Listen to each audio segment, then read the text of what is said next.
అవన్నీ పెసరపప్పు నానబెట్టుకున్నాను. ఇంకా మన ఇంట్లో ఇదిగోండి ఆకాకరకాయలు కూడా ఉన్నాయి. నాకు ఇష్టం అని చెప్పి మా వారు ఆకాకరకాయలు తీసుకొచ్చారనమాట. ఆకాకరకాయలు కూర చేసేస్తాను. చాలా చిన్న చిన్నగా ఉన్నాయి చూసారా, చిట్టి చిట్టి ఆకాకరకాయ. ఇదిగోండి, ఇదిగో చూడండి, చిట్టి చిట్టి ఆకాకరకాయలు. ఈ ఆకాకరకాయలతోటి కూర చేసేసుకుంటాను. ఇది కడగడమే చాలా తలకాయ ఇప్పుడు టైం పడుతుంది. మొత్తం ఈ ముళ్ళ ఉంటాయి కదా, దాంట్లో మొత్తం అంతా నల్ల నల్లగా ఇరుక్కుపోతుంది అనమాట. ఈ కూరగాయలన్నీ తెస్తారు కదా, తెచ్చినప్పుడు ఆకులు అవన్నీ కూడా దీనికి లోపల ఇరుక్కుపోతాయి. కొంచెం జాగ్రత్తగా క్లీన్ చేసుకోవాలి. అవన్నీ కడిగేసుకుని కట్ చేసుకుని ఇది కూర చేసేసుకుంటాను. ఈ టమాటో తోటి పెసరపప్పు చేసేస్తాను.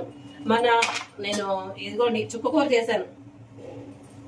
చుక్కకూర పప్పు చేశాను. 3 కట్టలు తీసుకొస్తే 1.5 కట్ట పప్పు వేసాను, 1.5 కట్ట ఇంకా మిగిలిపోయింది. దీన్ని పచ్చడి చేసేస్తాను. ఇవన్నీ కూడా తక్కువ ఆయిల్ తోటే చేసేస్తానండి. అంటే ఫుల్ వీడియో అయితే చూపించలేను, ఎందుకంటే టైం అయిపోయింది కదా వీడియో చేసేటప్పుడు.